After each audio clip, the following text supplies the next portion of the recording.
and ye shall know the truth, and the truth shall make you free. This is Irreverent, Faith and Current Affairs.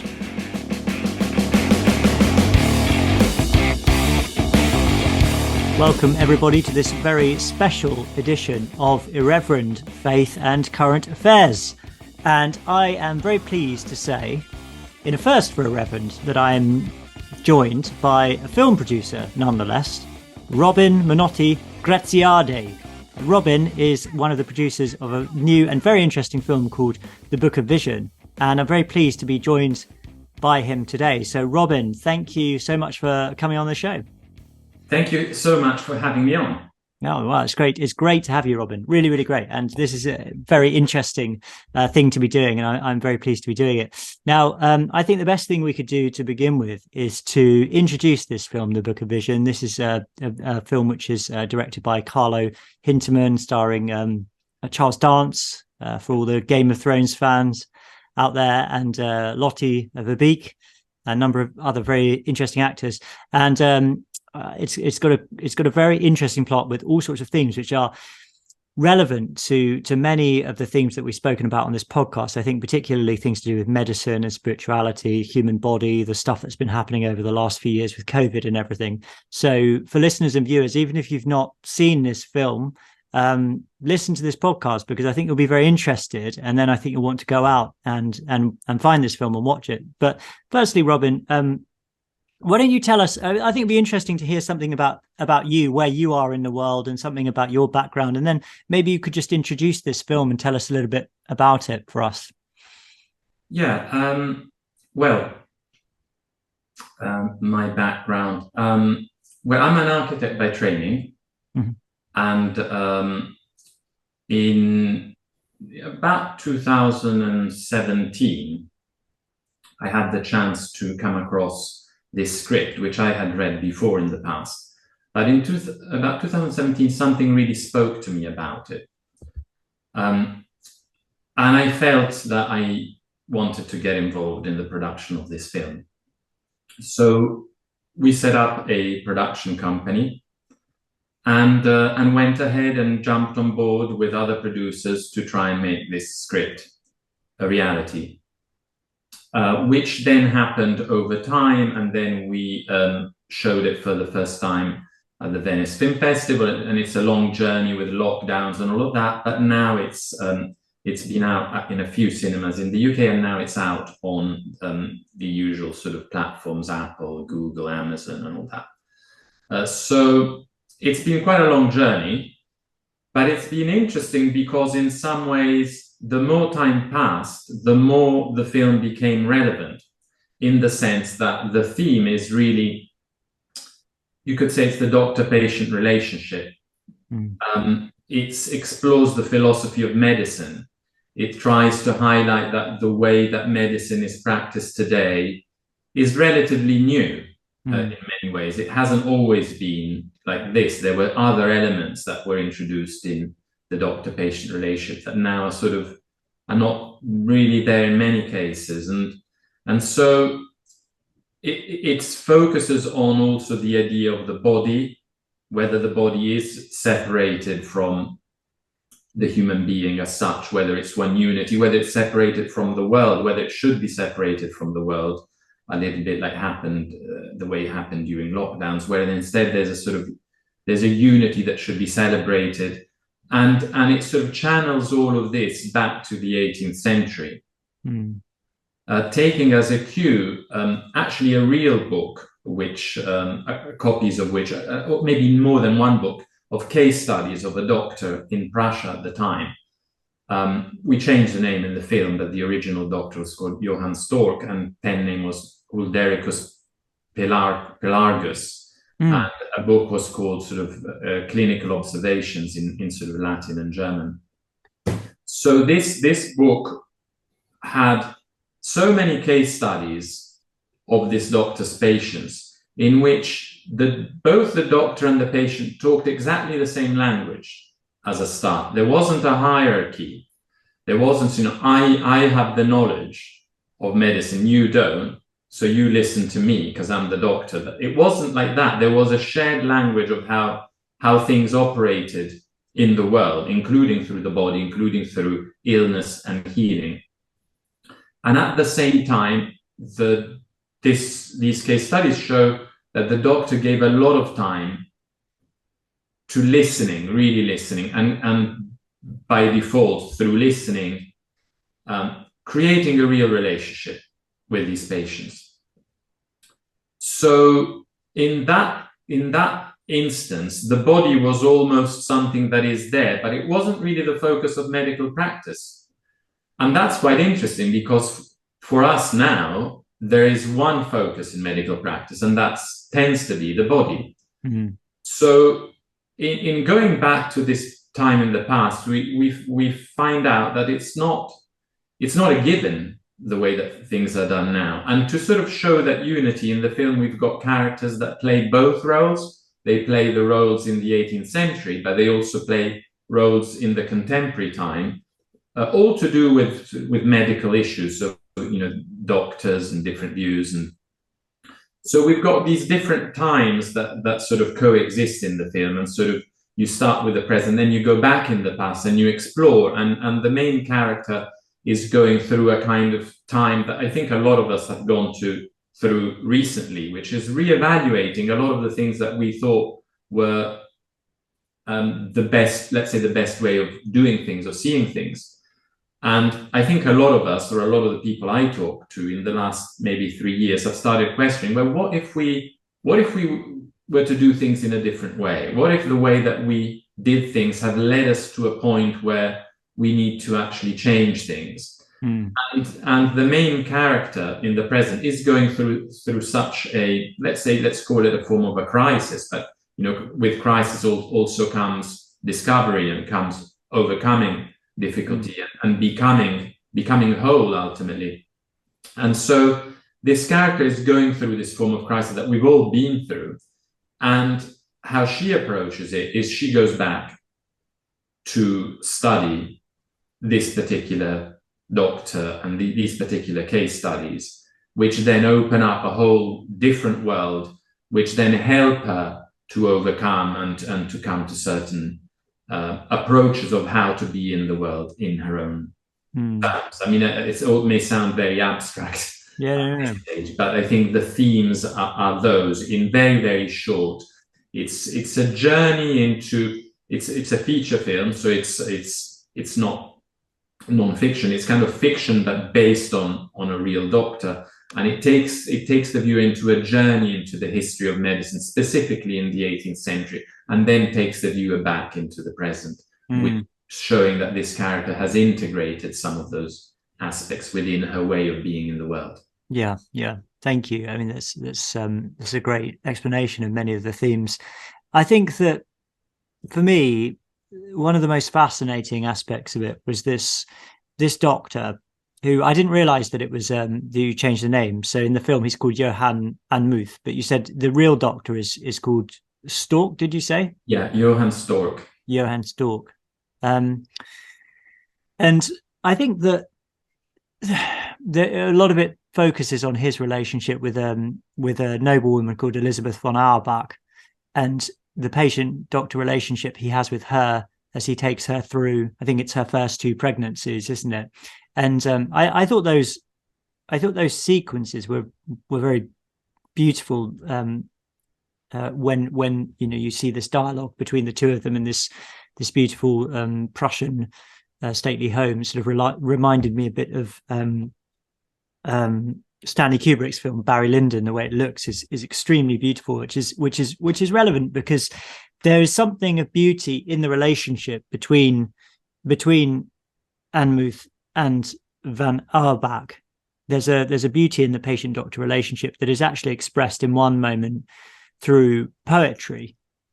So it's this idea that I think was actually really fresh and interesting to me, that that a doctor, as we understand it, doesn't have to be somebody who just treats physical ailments, but is somebody who is looking to connect on a deeper, almost a spiritual level. I mean, a bit like you might say a psychologist or somebody today. That's what I was thinking when I was watching this. It's almost a bit more like a kind of psychological thing that's going on here. So I found that really interesting, and I thought that opened up all sorts of questions and possibilities to my mind. Especially as a priest, because what I'm supposed to be doing with people, at least some of the time, is ministering to people's souls. But I think one of the things that the film makes really clear is that in modernity we live with such a sort of embedded dualism between body and soul that we just separate these things out, and we think, well, say I'm a priest or a psychologist is a psychologist, so what we're doing is dealing with the soul or dealing with the mind, and what a doctor does is deal with the body. And certainly over the last few years, with all the stuff that's been happening with COVID and everything, I think one of the things that's occurred to me, which I probably believed anyway, but has really, I suppose I believe it on a much deeper level now, is that human health is not just about whether or not your body is free from illness or infection. Human health is a completely holistic thing, and it all works together. So when you're psychologically and spiritually healthy, you're far more likely to be physically healthy as well. And it's that element of holistic human health and well-being, which I think was so profoundly transgressed during the COVID situation, because I think as you, I think maybe you implied a minute ago, the spiritual and psychological and emotional and social elements of human beings were just treated as though they were a total irrelevance, and human beings were just treated as though we were just bodies separated from everything else. So that was really interesting for me. Yeah. Well, first of all, I think you got the reference absolutely correct with Barry Lyndon, because it's exactly the same period in history. And as a producer, we sort of figured that out when the costume designer, Mariano Tufano, who's a great in his field, he basically said that there isn't much out there in terms of costume of this period. Apart from Barry Lyndon, there's not many films that have been done in that period. It's almost like a hidden period also in the history of historical cinema in itself. Yes. So all of these costumes had to be done from scratch, which isn't ideal from a production point of view. I can imagine. But they're very beautiful, and he did an amazing job, and we're very proud of what he did. So the reference is spot on correct. Now, if I were to just go say something and you sort of get it also off my chest, because I think it's probably a wide way of seeing the film and the project. During the period of the lockdowns, together with some people who felt in a similar way, we started an initiative called Love Not Fear. And we just set up some social media channels. We sort of got some people to collaborate. We started playing music.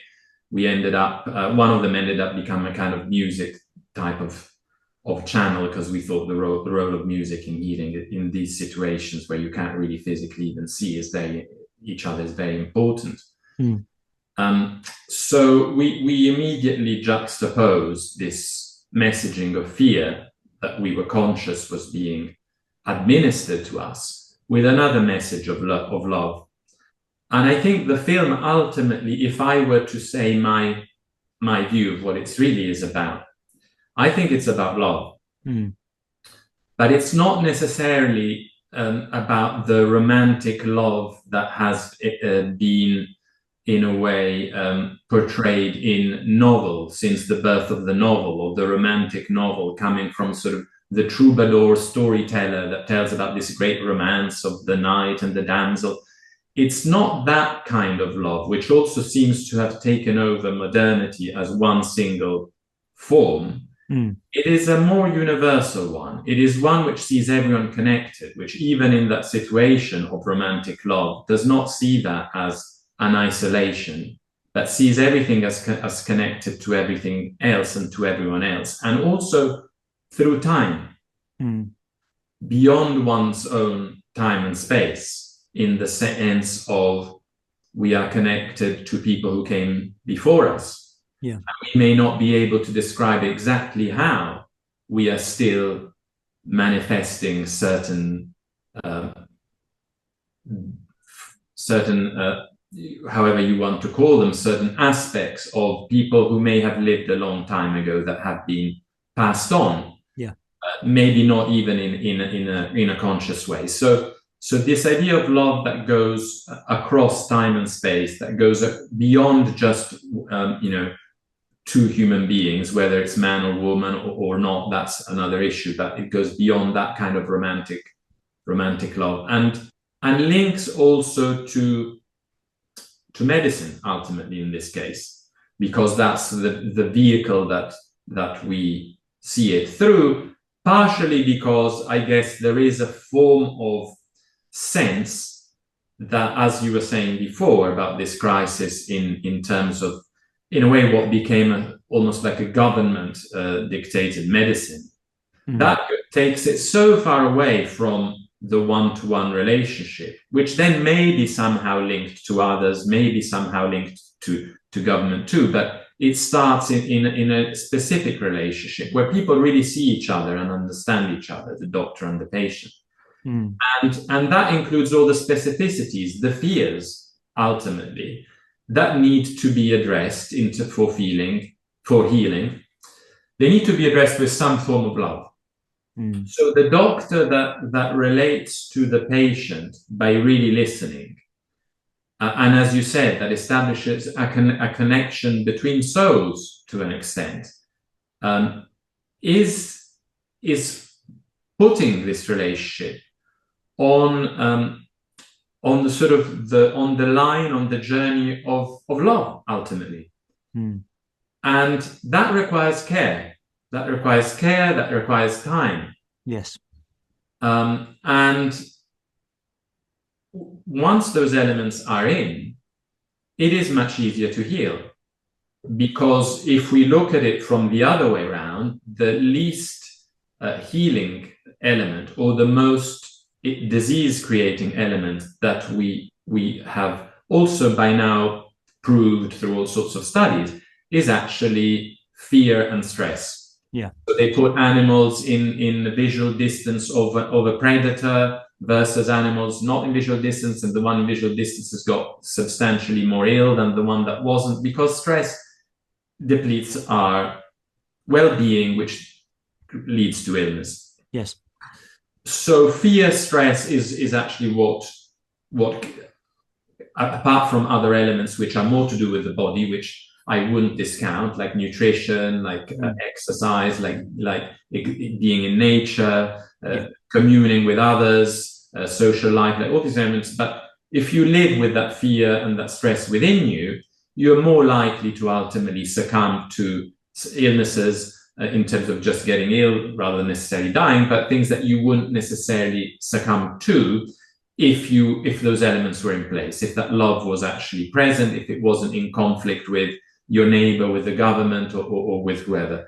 Therefore, there was at some stage a study that by one of the utmost public health experts in the US. Now, I would have to look exactly at the name and the study, but I remember coming across it, which actually said that in a situation of a public health emergency of sorts, what you want to do is you want to change as little as possible the daily life of society, of the community, because even a minor change leads to huge levels of stress if it's imposed from above.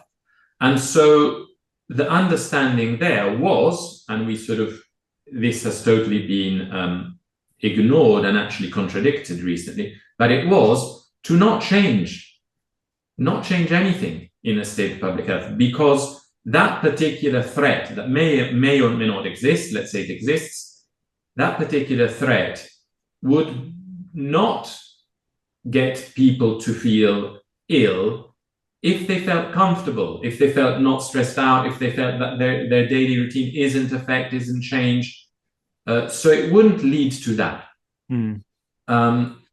Now, when we are in a situation of crisis, and let's say we go to seek for help, whether it's medical help or not, there's the situation in which we already bring fear that our body may be letting us down for whatever reason, fear that our mind may not be helpful to a general state of health. So we bring that level of fear. If at that stage, that meeting, we are then not met with a real human connection, and we are just seen as a body, like an walking anatomical model, that's not going to help the healing process. That actually may ultimately make it worse. Even before we get into assessments whether whatever is administered in the film, for example, in the 18th century, Dr. Anmos administers red coral powder. Now, even before, today they administer other things, but even before we go into the looking at whether that actually has any beneficial or actually has any negative effect on the human body, even before we get there, we need to look at I believe we need to look again at this relationship between two humans and a doctor and a patient, and start to look at it as more something on an equal level. Yeah. Because the moment you start to wear a sort of, in a way, a kind of uniform of I belong to this group, let's say doctor. So you've got the white uniform, you've got a particular way of talking, a particular way of sort of looking as if you know it all because you've done 7 years of medicine and the patient hasn't.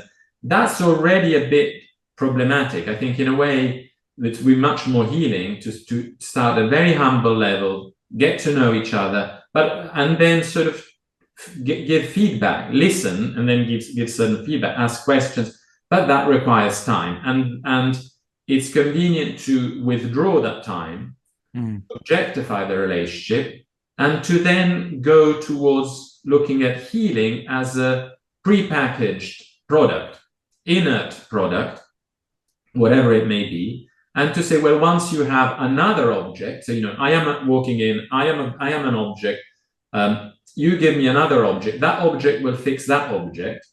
And it's in a way like Cimaki wrote about the film, it's about ending up seeing it as if, the body is a clock and you've got one wheel, and if you just sort of tweak that wheel, then everything will be all right. But that is not necessarily how it is in a holistic way. In certain cases, there may be some of that, but also how do you actually fix that wheel? Do you sort of insist on the objectification, or do you see that actually all the wheels are turning at the same time, and actually if that one is stuck, it may be because another one down here is not turning, and because that one there, and it may be because my own way of relating is actually stopping them from turning, or maybe the government's way of relating to the citizens, which is actually stopping a lot of wheels from turning, and in the case of lockdowns, stopping the communal elements of being together is certainly harmful to health. So this idea that love needs to get back into the center of especially a healing relationship, rather than it's something that it's not the object does it. It's not me. It's not my relationship. Love is not necessary anymore. It's a management of fear through objects. Yeah, absolutely. That's not where we want to be, I think. That's in a way what if there is any message to the film, because the film is relatively ambiguous, but if there's any message, it's probably along those lines. But that's the way I see it. Other people may see it differently. It's not a literal. It's not so literal. And also the important thing is that it doesn't say how things were done in the past is correct, and how they're done now is wrong. It shows ways in which how things were done in the past worked, ways in which they failed as well, because there is a scene about bloodletting, for example, and that scene shows that there starts to be doubt as to whether that has any efficacy at all. So, and then there's a scene in today that uses in today's time, which uses the Da Vinci robotic machine for heart surgery, which is held in high regard. Even when I talked about it with a heart surgeon who I know personally, he sort of holds it in high regard as a machine to operate. But obviously, there's usually someone behind that machine that puts the effort to make it work. So it doesn't necessarily mean machines or technology is bad. It's kind of how it's approached and what's brought to it. Yeah, absolutely. And just to respond to a couple of aspects of that, I think a number of people, with everything that was going on with the lockdowns, would make the point that it's not just about duration of life, that's not the only thing that's important, but also quality of life. And I think that is a completely valid point. But I also think there's something further to say there, which is that it's not just about a trade-off between quality of life and duration of life. Well, if you go out there and you live, well, you might have a better life, but at the same time, it might be shorter because you might catch a virus and die. It's not even that. It's that quality of life leads to not only a sort of deeper and richer experience of life, but it leads to an overall sense of health, which, all right, it doesn't necessarily prolong your life, but it can prolong your life, and it can and probably will mean that you live a healthier life. So it's the interlocking aspects of these things of physical health and spiritual, psychological, or emotional health, and that relates to, I think, the sort of underlying anthropology of this. Well, the anthropological question that this film is raising, by which I mean, its view, or the kind of question it's raising, kind of questions it's raising about what human beings actually are. And I think, in terms of the critique of modern medicine, I think the critique would be that it's predicated on a kind of Cartesian view of the body and the soul. So you've got the body over here and you've got the soul over there, and medicine is about treating the body. And the soul is kind of, well, it might be important to think about the soul in some aspects, but really that's a completely separate question. And I think the key thing there is that bringing together of those two elements. So I think that's really interesting. The other thing is in the modern sequence in the film, so Charles Dance plays Dr. Morgan, who's a modern doctor. He also plays Anne Muth as well. I don't know whether we said that. I think we probably have. But so he plays these two characters. One who sort of represents that, sort of pre-modern, pre-rationalistic view of the human being as something not just reducible to a body. And then a modern doctor who's by no means a bad man, and he's clearly a good doctor. But there's an interesting dilemma which the main character Eva has, which is that she's pregnant and that she also has a heart condition. And the way that I won't say too much about it because I don't want to give loads away, but the way that doctor-patient relationship in that situation is played out is very interesting, because the doctor says, you must abort this child. You must abort this child. And that's very interesting given what we're talking about, because the doctor he's not only saying, well, there's this likely consequence should you not do X, Y, and Z. He's saying, you must do this because I've decided it.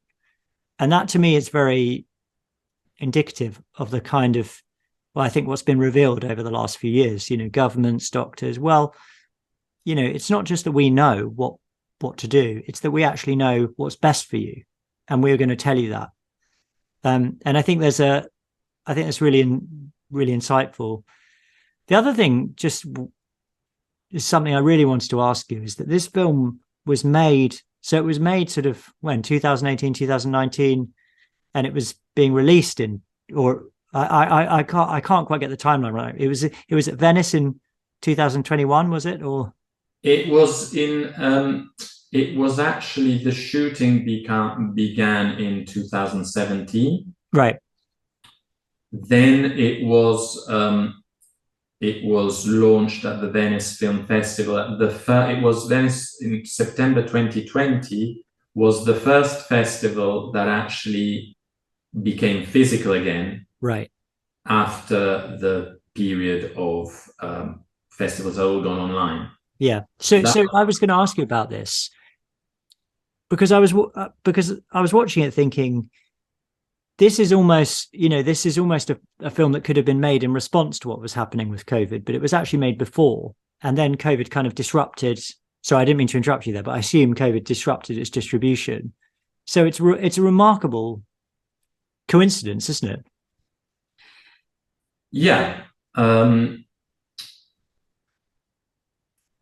It was, as I said, the film became more relevant.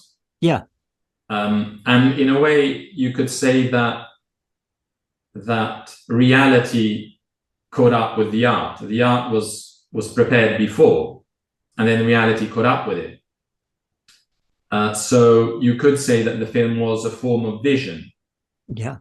Now it's called a book of vision. The writers, one of them is actually a practicing shaman. Right. So he believes in vision. Right. And visions and these kind of experiences. The other one has a much more religious background. Some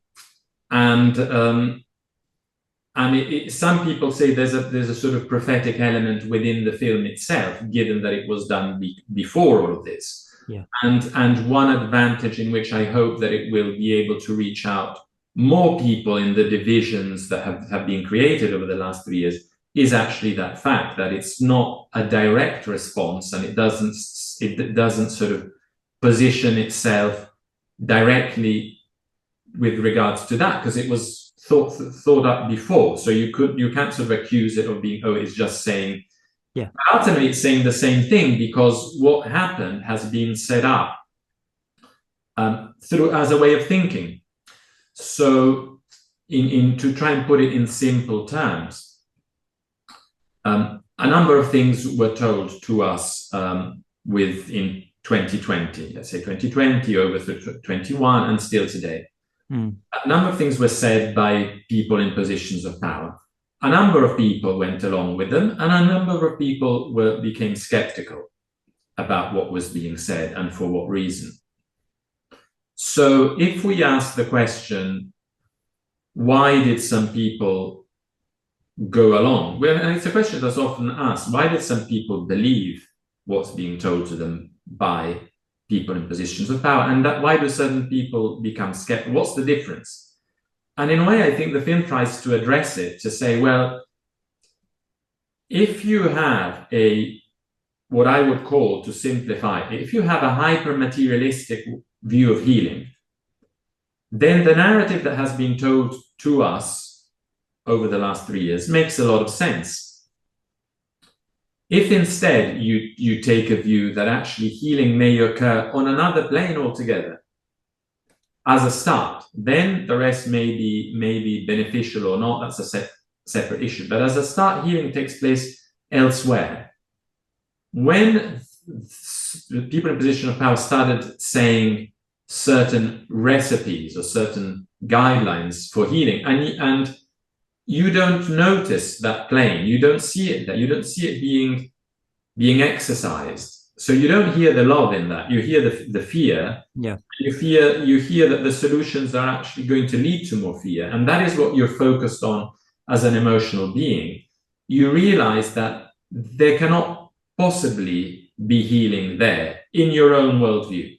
Someone else with a hyper, and that's where we have these two doctors who represent these two worldviews in the film. So the Swedish doctor, which represents maybe the birth of modern medicine, Dr. Niels Lindgren, he instead has the view that the body is, you need to sort of look through the body, find what's wrong, and then just fix it, and that's that.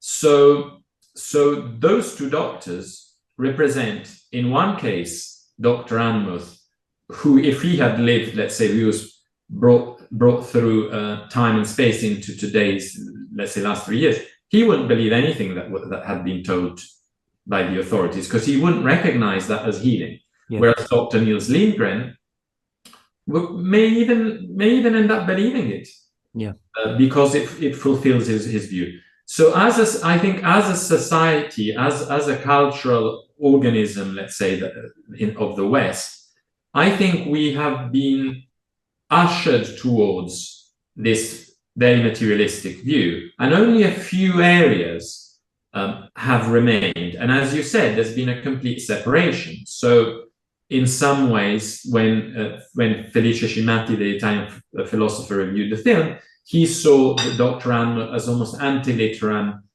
psychoanalyst. Because if you look at today what he was doing, which is basically listening to the patient's worries, dreams, that's what we consider psychotherapists, psychoanalysts do today. But at the time, it was integrated. It was important to understand and to also, in a way, give one's own view of what may be happening, also according to that information, rather than saying that's only for the guy who's like the analyst. That's talk to your analyst about it. So we have a way of recognizing it through some of these roles. Analyst, I think I would also say priest in many respects is seen as a figure that can establish that connection.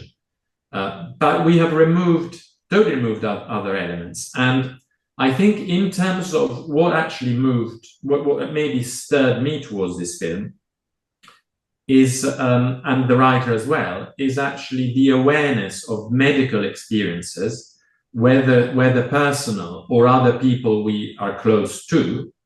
I think in the case of the director may also have been personal. In my case, people who I had a loving relationship with, in which I experienced this crisis through them. I lived it through them. And this crisis leads to illness. So when you see someone that you care deeply about, and you see an illness in a way taking over, and you realize that they are feeling this lack of connection to the people who are supposed to heal it, you integrate it as a worldview. And I think I had it integrated as something that I think I wanted to talk about. Yeah.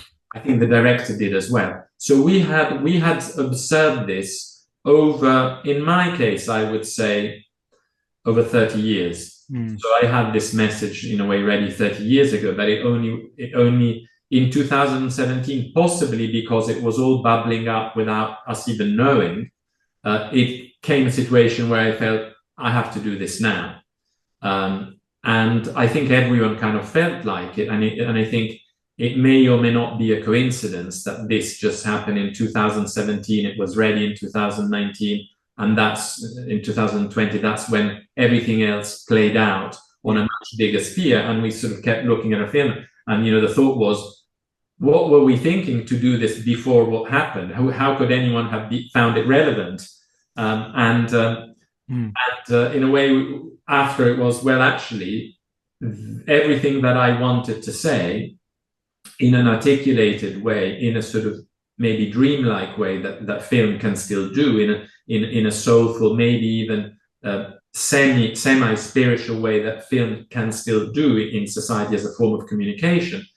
We kind of said it all in the film already. And so that's why I think also what happened was, as you know, the figure of the scientist took over society.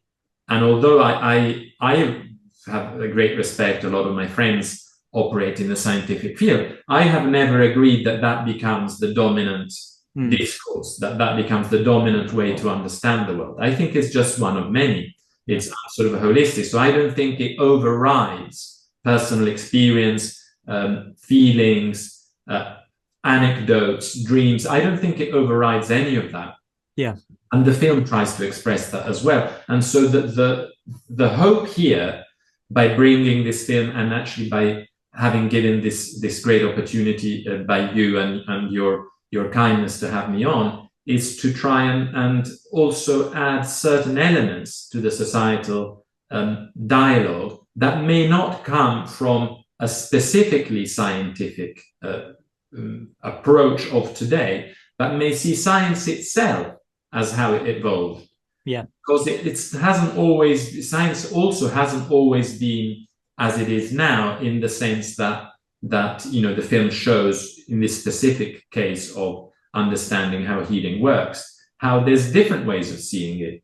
that now we have perhaps separated. And it may be a good opportunity to have that dialogue again and to think, well, it may be time to start to reunite certain elements. If healing is what we want, because ultimately the question behind it all is, are we truly seeking to heal? Because then we do need to make certain changes. I think the last 3 years are quite evident that healing is more complex than has been presented to us recently, and possibly over the in my case, as I said, 30 years, but probably a lot more. The film argues that it's a couple of centuries really that this is at least. Yeah, I mean, it's not an area I know very much about, history of medicine, but it would certainly fit with my view of the sort of rationalistic discourse that has grown up since the 17th and 18th century Enlightenment. It makes perfect sense that medicine would sort of follow that trajectory. And also, as the metaphysical framework changes, that the practice of medicine would change as well. And again, you see that with what was going on with COVID, because it was sort of implicitly, the response was sort of implicitly telling us that there is no spiritual world, there is no God, there's just the human body, there's just the material world, and that's the only thing we need to care about. And that's one of the reasons I was so upset, and lots of people were so upset about the fact that all our churches were closed down, because to me and to lots of people, not to everyone obviously within the church, the churches need to be open. It's not a what was the word that was used, a non-essential activity. It's a completely essential part of life if you believe that there is such a thing as a human spirit and a soul and a God.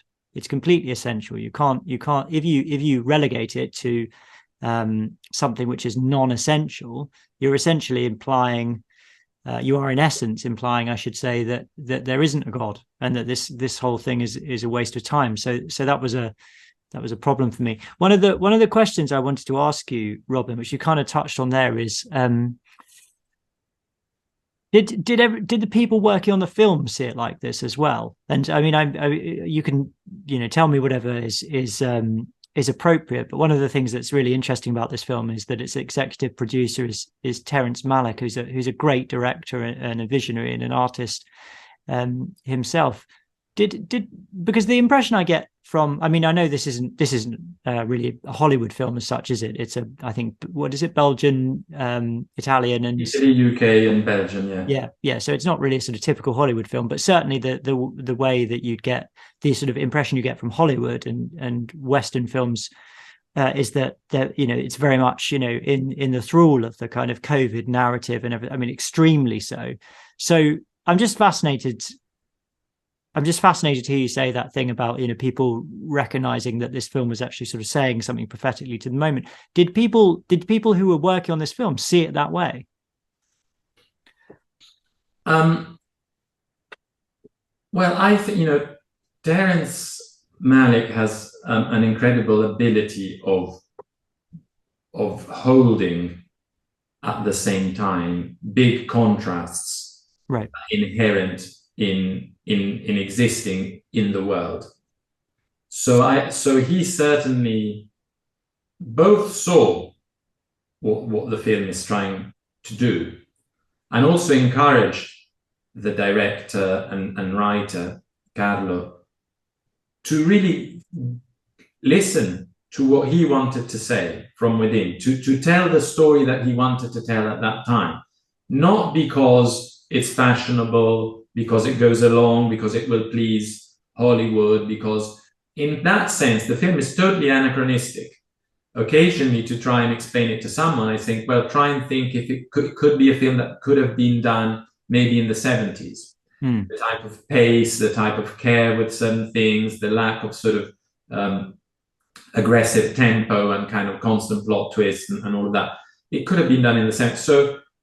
So he encouraged perhaps a distance from the current approach, and the expression of what the director and writer and his colleague, the co-writer, maybe really wanted wanted to say. So I think he did certainly see it.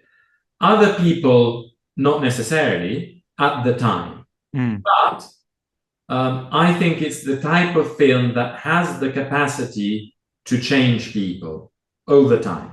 Yeah. Now, in one case, I could say that the production manager has now moved towards, obviously we all still love film and want to film, but she's now also working in the healing, alternative healing practice. Right. I think perhaps, I mean, we've had some Q&A with Charles Dance in a few cinemas in and around London. And so I heard him talk about the film now. And I had a sense that his position towards the film, his sort of owning it, has slightly changed over the last few years. So I think in some cases, it's still happening. Having worked on that film, having participated in it, and that being crystallized by what happened after, it's almost you've got, you know, if I become now this person who sees things as metaphorical objects, like, you know, if you need two elements to create a resin to bond things, that's my architect coming out, and that you know, when you put a resin in something to make it strong, you put one element and the other. It's almost as if the film and working on it was one element, and then what happened in society was another. And then when the two came together, I think in certain people who worked on it, then everything suddenly made sense. So I think this journey is ongoing. But I think Terrence Malick has been in this journey for a long time, and that's what I find so appealing. That's what the director found so appealing, to the point that they went, I think about 20 years ago, they went on a sort of on the road trip in the US in search of Terrence Malick. And in the end, you know, he was very elusive. He didn't do a film for 20 years. And in the end, I think he felt that their heart was in the right place. So he said, well, I may not meet you. That's not what I do. I'm very shy. I don't know if he said that, but he said, I'll give you an introduction to people who worked with me. So they went on a road trip in the US, and they talked to all of the people who worked on, you know, sort of Badlands and, you know, all the early films, and through them created a picture of this figure. So when then Terrence Malick came to shoot The Tree of Life, he was aware that he wanted certain scenes out of Italy, and so he asked our director to be working on some of those scenes. So he worked on the Tree of Life, and through this collaboration on the Tree of Life, got to know this whole big family, this you know, kind of this one big soul, as some people call it, as a quote from one of his films, this one big soul that works with Terrence Malick, that sees the world in a similar way. And there's not that many of us, but you kind of recognize each other. And so when there was this opportunity to tell this story, Malick decided that he would want to really support it.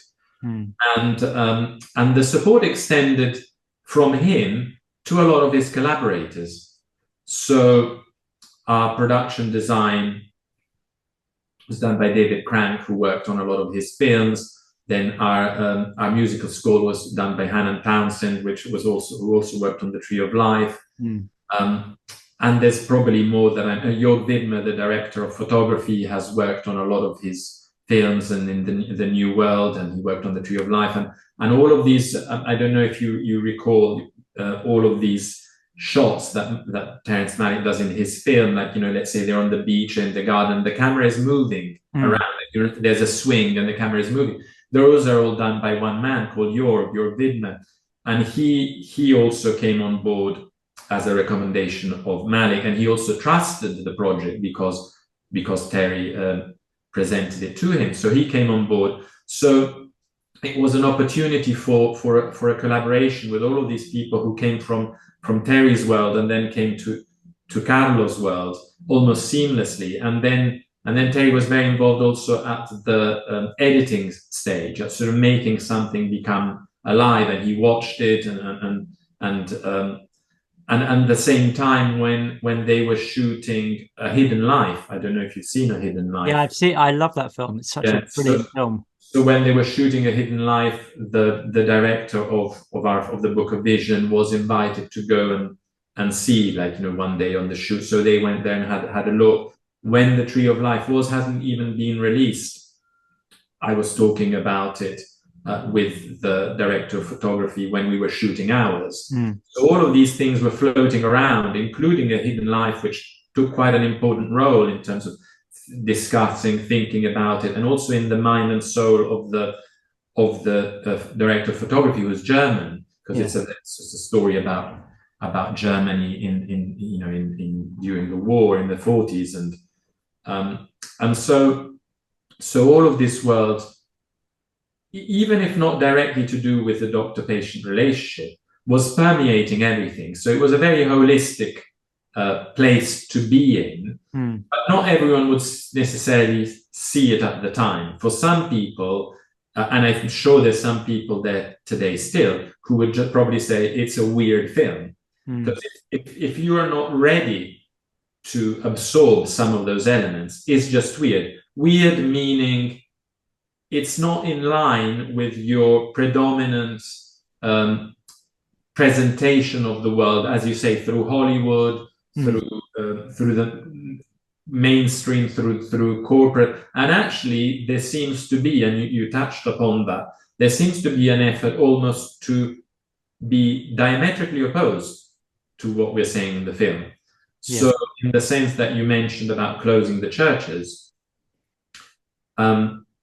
it seems to be that actually in a world in which we do what we're doing now, which is we're looking at screens, and most people who work through screens, the communal physical dimension becomes relegated to very few occasions.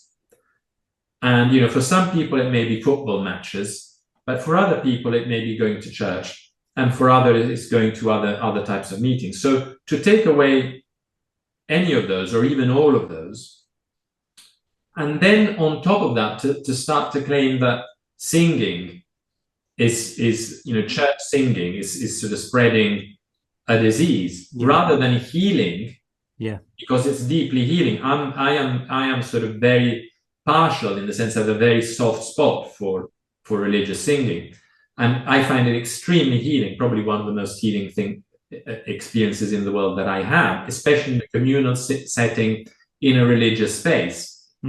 Very sensitive to religious spaces as an architect for a start, but if you bring that, the space, the singing, the presence of other people, I find it deeply moving and healing. Now, to say that actually causes disease rather than prevents it or even avoids it or even heals an existential almost disease, which is ultimately the fear of death, and you can that instead of doing all of that, you say, well, actually you're not going to have any of that, because according to a hyper-materialistic view, there's something floating around and that floating thing goes there, and therefore, so as you said, that totally denies all of that. And I remember a scientific study which looked at the role of nutrition, which also I believe strongly nutrition is very important with health. They looked at people who lived to old age, and they looked at a specific Italian community, I think near a mining town in the US, but this is quite a historical scientific study. And they looked at the nutrition, and they looked at it and they thought, well, it must be because they have, the red wine or this or whatever, the cheese. And then they saw that actually a specific community, people lived to a very old age, but they were having standard food that was offered to them. They weren't putting extra care. But what they noticed living with them is that this social bond, this being together, was very positive. People were not in competition with each other. People were collaborating with each other. They were helping each other. They were laughing with each other. They were supporting each other almost on a daily, if not sort of every other day basis in this community. So that is just to isolate just the single aspect of community. And communing within a church has also other levels. And what I find deeply healing is that ultimately we need to be we need to be in relationship to others, but also in relationship to ourselves. Yeah. The way to center ourselves it can be different for different people, but for someone like me, it is actually to center myself through connecting to a part within me that looks beyond the material aspect, that connects to a side within me that is aware that there is a spiritual being within me that has very big difficulty in coming out in the daily world. And therefore, in certain situations, in a church setting, during religious singing, doing something like that, that person is able to come out and commune with the other person and ultimately heal the other person that's maybe been struggling, maybe having difficulty. So that the first relationship is the one that we have with ourselves, and you would say with ourselves and with something spiritual within ourselves. And if you remove the places where that can happen, I understand for other people it may not be a church. Nature can also be very healing because you sort of commune with a bigger whole and things and other forms of life and the sun and the clouds and the rain and the flowers and all of that. Some people, I mean, I love all of these elements. I need all of them in a way to feel whole. One without the other doesn't work for me. But there seems to be a concerted effort to actually to say none of that matters. None of that is part of healing. Yeah. And actually, if you believe that it does, there may be something which is antisocial within you that contradicts the hyper-materialistic view. So there's a form of gaslighting, societal gaslighting, for anyone who uses the spiritual dimension to tune in with the self and with others. So the film, in a way, is about the doctor-patient relationship, is about people relating to each other. The spiritual element, I think, is actually love, because I think it ultimately is a film about love. It isn't as direct as the religious experience, because that's not really the setting of the film, although it's there throughout. And I think that makes a lot of people very nervous. Because that's not what we are being told now. We are being told that actually, no, that's old-fashioned. We don't need that anymore. Yeah, I think also, Robin, the other aspect to it, listening to you talk, it occurs to me to say is that it's the message now is very negative. It's all about, what you don't want to have and it happen. It's about risk, as you say, it's about fear, it's about the negative consequences of various activities. And all of these things that you're talking about, they're positive things. They're ways of reaching out and moving beyond yourself and looking for something that's going to, as you say, bring healing or bring wholeness. It's a positive vision of health, not just about preventing things from happening, but actually from growing, actually being about growing and developing and enjoyment and, spirituality and all of these kind of things. And, if anything, I think, for me over the last few years, there's been a negative aspect to it, which is that I've grown much more cynical about things that, to be honest with you, I wouldn't have even really thought about very much before all this happened. So I've grown definitely more cynical and less trusting of certain institutions and ways of doing things, but at the same time more positive and optimistic about actually pursuing a more holistic vision of health. For example, I have a much more active way of keeping fit and staying healthy now, and I have a specific way that I do my diet and nutrition and all of that kind of stuff, and I see that as integral to everything else that's important about my spiritual well-being and my psychological well-being. I see it now that it all goes together, and the message and how sort of empty and narrow that message is of, well, all you need to do is you need to just not get infected, and you need to take this product, you need to introduce this chemical into your system, you need to do X, Y, and Z. It doesn't matter if you go outside or not, probably best if you don't. It doesn't matter what food you eat, it doesn't matter whether you spend time with people, it doesn't matter whether you have anything helping you or entertaining you or giving you any kind of spiritual growth or anything. It's just irrelevant. What's actually relevant is that you just take these products And that's that. And then I think you can see that also with, you know, in this country, and again, I've not been keeping a close eye on this. I just am aware that it's happening. But the way that, you know, we're talking about remote GP appointments and things like this, you know, like this has become normalized through this thing now, where even face-to-face GP appointments have become not seen as necessary in the name of efficiency. You know, and it's as you were saying earlier on at the beginning of this conversation, it's a kind of a profound betrayal of this notion that healing comes in human presence, in human dialogue, in real communication, not just about, well, I see an image of something that could be this and I treat it with this chemical or whatever it might be.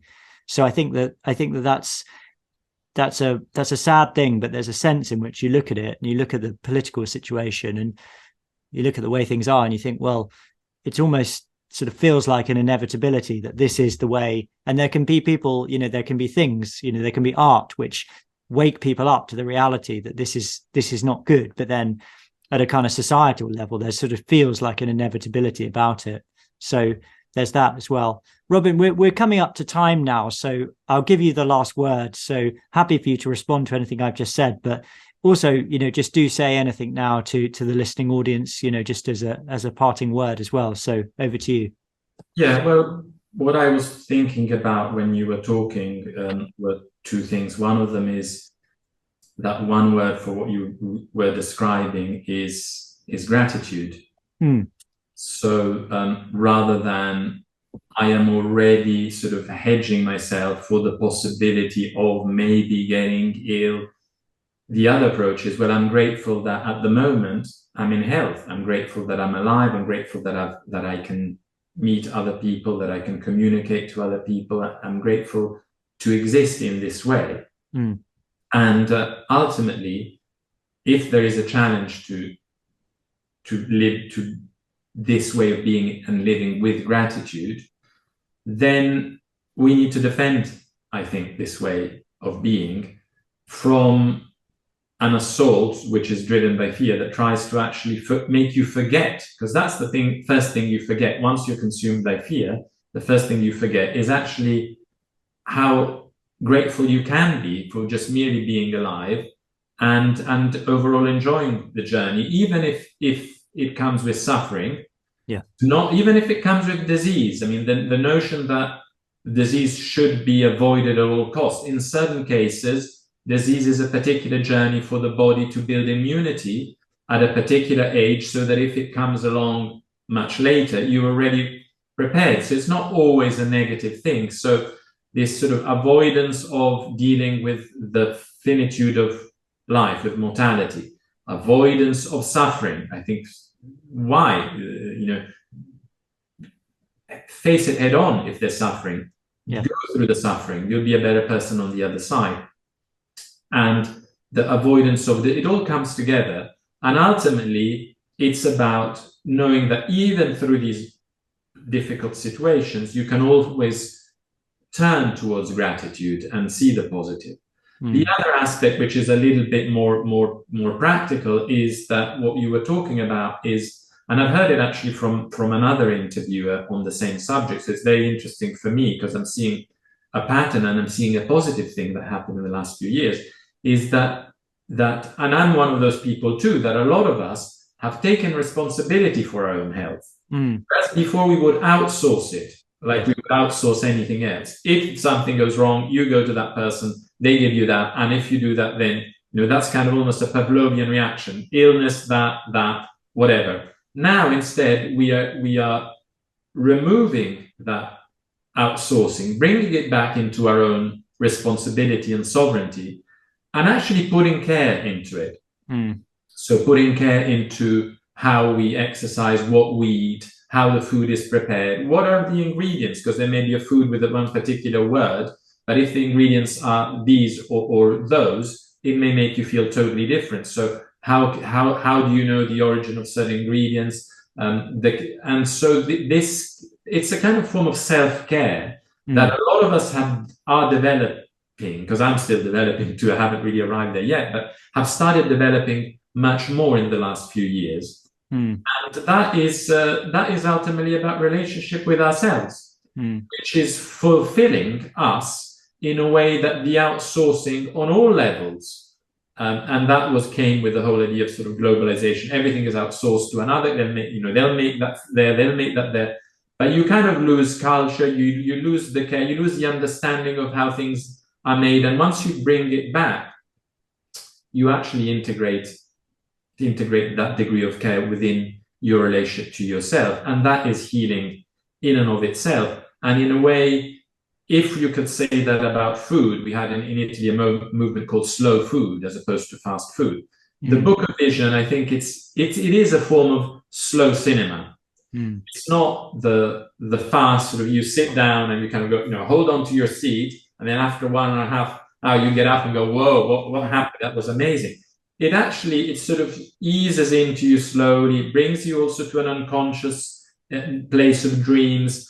And I hope that what it does, and some people said that it kind of did that to them, I hope that over time it works its way into a way of being in the world, which is not immediate. It's not, you don't necessarily watch and think, I've understood everything, but slowly you start to notice maybe certain things that you didn't before. So that's my hope.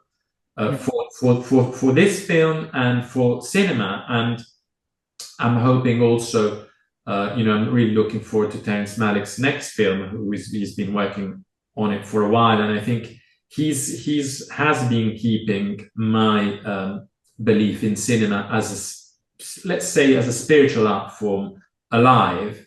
And I hope that we have tried to position ourselves somewhere, at least to attempt some of that, even if it may not work for everyone, to at least have said, well, we tried to do something like this at a time that we're not very encouraged to do it. And actually, I'm very grateful to have talked to you, because we're not very encouraged to even talk about this on other certain platforms, because they will sort of immediately feel that the film is positioned in a different way than what is meant to be the message today. So thank you very much for letting me express all these ideas and thoughts. Yeah.